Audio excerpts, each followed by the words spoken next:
Hello and welcome to the channel. My name is Jacob and in today's video I'll be teaching you the very basics of SimBrief. SimBrief is an amazing resource provided by Navigraph. In SimBrief you can create flight plans and add airframes and you can do all sorts of wonderful things. With Navigraph you can have access to things like charts and air act cycles and all that wonderful stuff. I'm just going to focus on SimBrief and the flight plan side of things today. So without further ado, let's just get started. I'm just going to search SimBrief on my local browser. Make sure it's .com, and then once you've done that you'll be given this page. Just simply hit login, and if you haven't got an account you will be asked to make one. You'll be creating one via Navigraph because Navigraph is of course the provider for SimBrief. It's quite annoying, I know, but I'm just going to sign in on my Navigraph account, and once you're all signed in you'll be given this screen. If you have no flight plan saved, your screen will just be completely blank. I of course have got a flight plan saved onto my computer, so that's why this is all coming up. Say you wanted to create a flight plan, I don't know, from Gatwick to say Paris Orly, because why the hell not? You are just going to go down to new flight, and you can do it all here. Now this does look very scary. You might be thinking, what is all this? Don't overthink it. It's actually relatively simple once you look at it.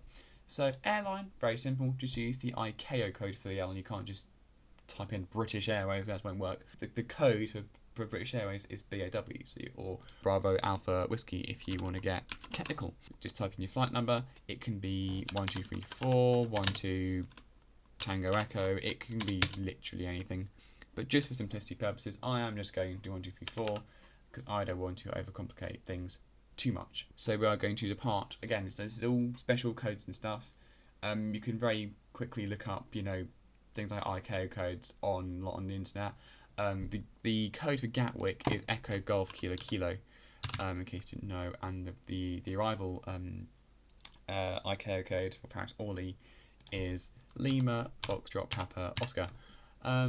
Ignore the alternative. That's just where you'll be landing if you had to divert. So leave that on auto. I wouldn't mess with that if I were you. And of course this is your departure time. This is in UTC, so right now in the UK it's 5 to midnight actually. No, 5 to 11. I can't tell the time. Great start. If you're on BST like I am, you do -1. Depending on your time zones and stuff, you can work that out.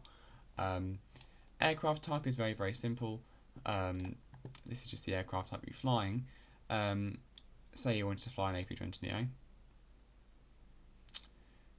This is what you'll be given. Ignore airframes for now. I don't want to go into this. It's pointless. Don't touch it. Ignore that. Operator flight plan layout. We want, say, EasyJet for example, because EasyJet's actually very, very simple to understand. You can of course use the British Airways layout, but I really wouldn't because it is pretty nasty. I've tried it before and I'm like, no. So yeah, let's find easy. There you go. And because SimBrief is absolutely amazing, it calculates, or it works out the runways for you already, so you don't need to do any of this because this is all automatically done by the system because it is just incredible.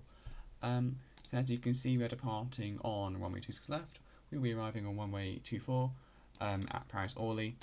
Ignore all this, leave it as auto, don't touch it. This is your route. Ignore sort of why it looks really confusing because I'll go into routes and stuff and how they work in a separate video. But right now, this is just, if you see lots of letters and numbers, perfect. You're on the right track. So once that's all done, just hit generate flight, and once that's all done, you'll be given this screen. Now this is your flight plan, it is all set. You can download it if you so wish. You can download it, and you can also download it for things like vPilot or VATSIM if you're flying on the VATSIM network. But you can just of course view the PDF. So again, looks very confusing, lots of numbers. I will go over all of this in a separate video. This video is just how SimBrief works, how to create a flight plan. Nothing more than that. Very, very simple, straightforward. I hope this video was useful for you guys. If you did find it useful, please feel free to give me a like and subscribe if you're new, because it really helps me out, and I would love to help lots and lots of avid aviation enthusiasts out when it comes to things like this, because it is very confusing. And trust me, when I first started doing flight sim, it was brutal, but I learned it, and you can too. So thank you guys so much for watching this very quick video, and I will see you guys in the next one. Bye bye.